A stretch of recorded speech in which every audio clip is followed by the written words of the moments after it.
Bonjour. Dans cette vidéo, notre objectif sera de calculer l'intégrale entre 0 et ln de 2 de e puissance z ln de la cotangente hyperbolique de z dz. Alors ça peut paraître un peu compliqué, mais bon, en fait c'est long mais c'est pas compliqué. Donc la cotangente hyperbolique de x déjà c'est le cosinus hyperbolique de x sur le sinus hyperbolique de x. Donc ça fait ce truc, et pour simplifier ça on va multiplier par exponentielle de x, du coup on a e puissance 2x plus 1 sur e puissance 2x moins 1. Voilà, c'est un peu mieux écrit comme on a des 1. Du coup, j'ai recopié l'intégrale. On a donc l'intégrale entre 0 et ln de 2 de e puissance z fois le logarithme naturel de e puissance 2z plus 1 sur e puissance 2z moins 1 dz. Alors, propriété très intéressante du logarithme, ln de a sur b, bien sûr, c'est égal à ln de a moins ln de b. Donc on va séparer ici l'intégrale en deux.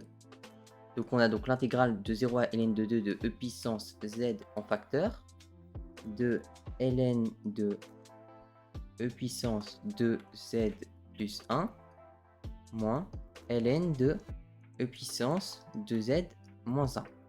Voilà. Ensuite, là, on pourrait tenter de faire un changement de variable avec ce qui est à l'intérieur du ln, mais ça serait très problématique. Parce qu'on a du e puissance 2z, du coup, ça simplifierait pas trop, enfin voilà. Donc, nous, ce qu'on va faire, c'est qu'on va essayer de séparer ça et ça en deux. Donc bon, déjà, il faut savoir que ln de AB, donc de A fois B, c'est ln de A plus ln de B. Et ça va nous être très utile ici. Bon, ouais, là, j'ai mal écrit, mais c'est pas grave. Donc bon, pour le deuxième, on reconnaît une identité remarquable. On a a au carré moins b au carré, du coup ça fait e puissance z moins 1 facteur de e puissance z plus 1. Donc ça, c'est pas compliqué à séparer, j'ai envie de dire. Mais pour le premier, c'est un peu plus technique. Ici, on n'a pas de moins. Mais c'est pas grave, on va passer par les nombres imaginaires. D'où le titre de la vidéo. Donc, on a e puissance de z, voilà, moins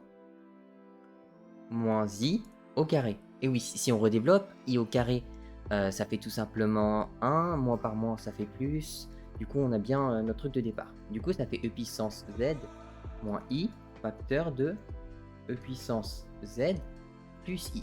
Voilà. Du coup, je vais recopier l'intégrale. On a donc l'intégrale de 0 à ln de 2, de toujours en facteur e puissance z. Je vais mettre des crochets, voilà.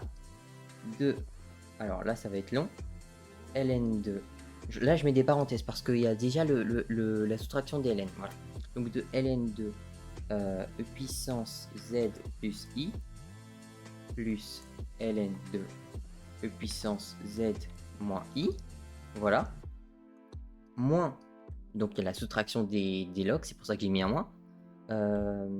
Le logarithme de e puissance z moins 1 plus ln de e puissance z plus 1. Alors là, on pourrait se dire qu'on s'est compliqué la vie, mais en vérité, on s'est simplifié. En gros, ici, comme on a du exponentiel de z en facteur, ce qu'on cherche à calculer, c'est juste du exponentiel de z facteur de ln de e puissance z plus n, avec n un nombre complexe. Voilà. Par rapport à z, voilà. Et ça, en vérité, c'est pas très compliqué. On peut procéder à un changement de variable. Donc, bon, je vais le faire juste là. E puissance z plus n est égal à t. Donc, on dérive, on a donc e puissance z dz est égal à dt. Et ensuite, on divise des deux côtés par e puissance z. Et on se retrouve avec une division par e puissance z. Et hop, ça se simplifie là et là. Donc, on a donc l'intégrale de ln de t, voilà, dt, tout simplement. Et donc une primitive, bon, je vais passer rapidement sur ça, mais c'est tout simplement t ln de t moins t. Donc ça se trouve en faisant une intégration par partie. Donc on a donc t ln de t moins t. Et ensuite on remplace t par notre truc initial, donc e puissance z plus n, facteur de ln de e puissance z plus n, moins, entre parenthèses bien sûr, e puissance z plus n. Voilà. Donc en gros, on a ça pour chaque truc. Ça peut paraître un peu compliqué, ça l'est, mais bon. Bref, dans notre cas à nous, on a que n est tout simplement égal à i, moins i, 1 et moins 1. Donc bon, ici on peut bien évidemment séparer les intégrales, et on a juste à procéder au calcul. Donc on a e puissance z plus i, donc là je vais écrire la primitive, hein, voilà, ln de e puissance z plus i. Donc là il faut juste réécrire les trucs en attribuant la valeur de n, moins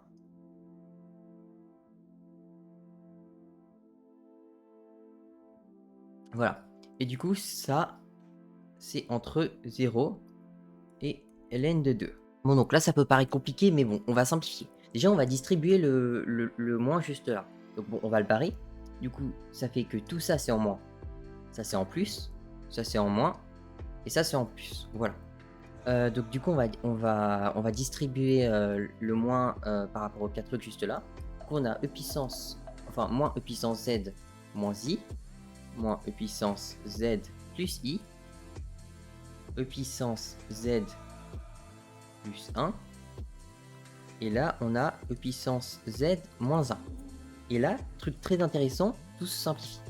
Le i, hop, ça simplifie avec le moins i, le 1 avec le moins 1, le e puissance moins z avec le e puissance z, et l'autre e puissance z avec le e puissance moins z. Du coup on se retrouve avec ça. Voilà. Donc ensuite, j'ai juste à remplacer z par les nombres. Donc je rappelle que exponentielle et ln sont des fonctions réciproques. On a donc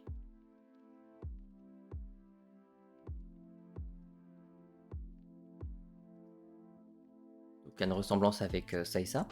Et le dernier truc, ça fait tout simplement 0. Parce que on se retrouve avec e puissance z moins 1, donc ça fait 0. Alors oui, c'est 0 fois ln de 0, mais comment dire, le 0 il est prioritaire, donc ça fait 0 tout simplement. Donc voilà, donc notre réponse c'est tout simplement ce truc. Alors, ça peut paraître un peu décevant, mais en vérité ça se simplifie. Parce que je vais pas calculer là parce que les logs complexes c'est un peu long, mais bon. Du coup, notre réponse, donc notre intégrale du départ, elle vaut tout simplement moins pi sur 2. Oui, donc vous n'obtenez pas s'il y a du pi, c'est étroitement lié au logarithme. 2 arctan de 2.